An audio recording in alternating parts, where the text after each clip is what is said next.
Pada tahun pertama perjuangannya yang intens, Ali seorang sarjana muslim telah menemukan apa yang dia yakini sebagai kebenaran, bahwa Muhammad bukanlah Nabi Tuhan, dan bahwa Al-Quran dan hadis bukanlah literatur yang diilhami oleh Tuhan. Namun, dia masih menjunjung tinggi praktik disipliner sebelumnya, tetapi hanya sejauh bagaimana dia merasa bahwa praktik tersebut mengungkapkan kepada seseorang keadaan spiritual mereka yang rusak. Selain itu, dia menemukan bahwa kitab suci Kristen memiliki diagnosis dan penyembuhan untuk apa yang dia rasakan sebagai penyakit spiritual, dan bahwa kitab suci itu sendiri memberikan perhatian yang terarah dalam presentasi mereka tentang proses ini, sehingga dia percaya bahwa dia telah menemukan di dalamnya ilahi dan karakter yang sempurna. Hai. Salam sehat, salam akal sehat. Mungkin banyak dari kita yang belum tahu bahwa pada abad ke-19 sudah ada sarjana muslim yang mempelajari teologi muslim. Dan tahukah Anda bahwa pada masa itu justru seorang sarjana muslim yang giat mempelajari teologi muslim akhirnya meninggalkan Islam di akhir pencariannya tentang kebenaran ilahi. Bagaimana kisah dari sarjana muslim yang pernah menduduki jabatan penting di dunia pendidikan saat itu, menemukan kebenaran dalam Alkitab, dan menemukan kejanggalan dalam Al-Quran dan Muhammad? Simak ulasan berikut.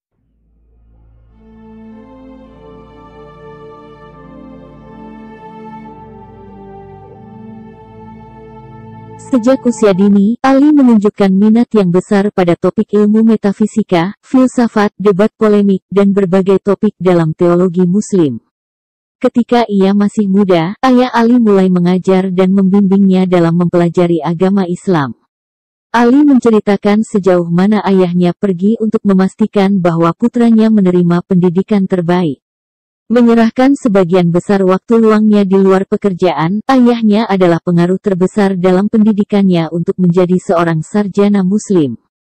Ali menyatakan lagi bahwa bahkan setelah ayahnya dicopot dari posisinya di Dolpur dan mereka menetap di Agra, meskipun kemewahan yang tidak mampu mereka beli lagi, ayahnya tetap teguh dan menyemangati Ali setiap hari yang seperti yang dia nyatakan, menghasilkan kerinduan terdalam di pikiranku. Selain ajaran ayahnya, dia juga mendapat pengajaran dari ulama lain di Agra.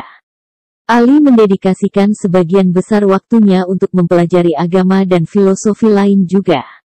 Agama Hindu, buku, teks-teks filsafat Yunani kuno, dalam terjemahan Arab mereka, serta karya-karya ateis, sofis dan kaum deis, semua merupakan tambahan dari studi regulernya tentang Islam Ortodoks.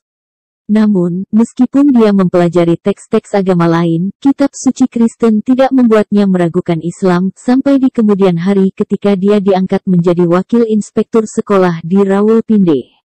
Setelah homeschooling, Safdar Ali kemudian melanjutkan pendidikannya dari British Governmental College di Agra yang berfokus pada ilmu fisika, matematika, dan pengenalan sastra Inggris. Setelah lulus dari perguruan tinggi di Agra, Ali dianugerahi gelar Maulvi. Dia hadir selama debat besar pada tahun 1854 di mana kontroversi publik pecah antara Pfander dan Maulvis terkemuka saat itu sebagai reaksi terhadap tulisannya, khususnya tentang Mizan-ul-Haq. Dalam bukti yang diberikan di hadapan Komisi Pendidikan 1882 yang dipimpin oleh W. W. Hunter, Safdar Ali memberikan gambaran umum tentang karirnya di Departemen Pendidikan Kerajaan Inggris dari tahun 1854 sampai 1872.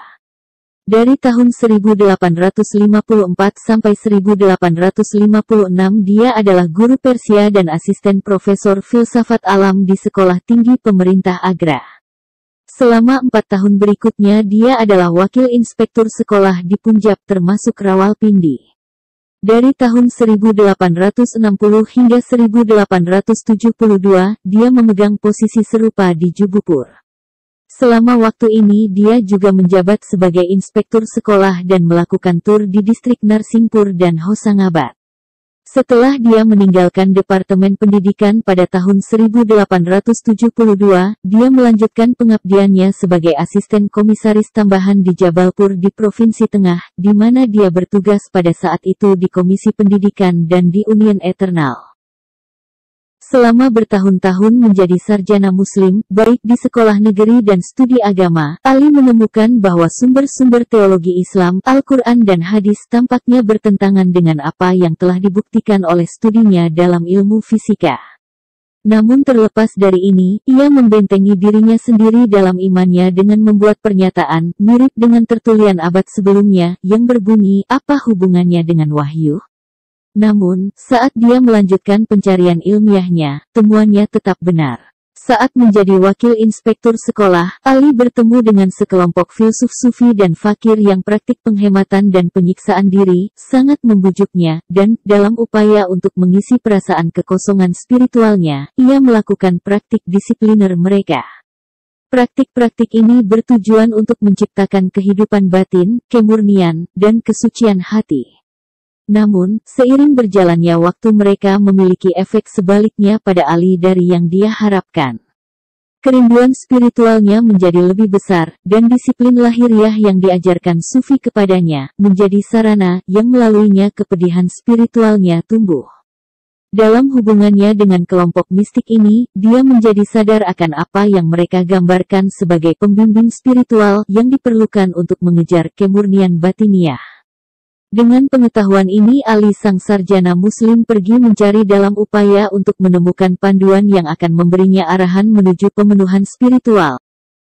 Dalam pencarian saya menemui sejumlah besar syekh, tetapi banyak dari mereka ternyata tidak lebih baik dari orang duniawi dan orang munafik. Beberapa, memang, memiliki temperamen sufi yang sejati, dan merupakan orang-orang yang saleh, mencintai Tuhan, dan menyembahnya sesuai dengan petunjuk dan arahan dari pembimbing spiritual mereka, dan menggunakan siang dan malam dalam latihan dan doa keagamaan. Namun, saya sedang mencari pembimbing yang sempurna dan pembimbing yang tidak pernah gagal, untuk seseorang yang dapat membedakan dan memerinci penyakit spiritual saya, dan menunjukkan penyebabnya, dan memberikan penyembuhan yang lengkap, dan memberi saya jaminan penuh. Orang yang bukan dukun, orang yang dirinya sendiri tidak sakit, kata Ali sang sarjana Muslim ini. Di tengah pencarian tanpa akhir Ali dipindahkan ke wilayah baru bernama Jabalpur. Disinilah duka spiritualnya diperdalam, dan mungkin upaya terakhir untuk menemukan pemenuhan spiritual, dia merencanakan ziarah ke Arab. Namun, kewajiban finansial yang terkait dengan hartanya memaksanya untuk menunda haji ke Arab di kemudian hari. Pada saat inilah saat membaca buku-bukunya, dia menemukan Mizanul Haq oleh Referen C.G. Pevander, serta beberapa buku dan kitab suci Kristen, yang kesemuanya membujuknya untuk mempelajari kontroversi antara Islam dan Kristen secara menyeluruh.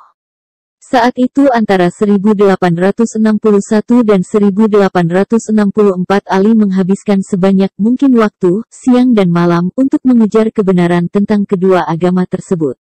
Pada tahun pertama perjuangannya yang intens, Ali telah menemukan apa yang dia yakini sebagai kebenaran, bahwa Muhammad bukanlah Nabi Tuhan, dan bahwa Al-Quran dan hadis bukanlah literatur yang diilhami oleh Tuhan. Namun, dia masih menjunjung tinggi praktik disipliner sebelumnya, tetapi hanya sejauh bagaimana dia merasa bahwa praktik tersebut mengungkapkan kepada seseorang keadaan spiritual mereka yang rusak.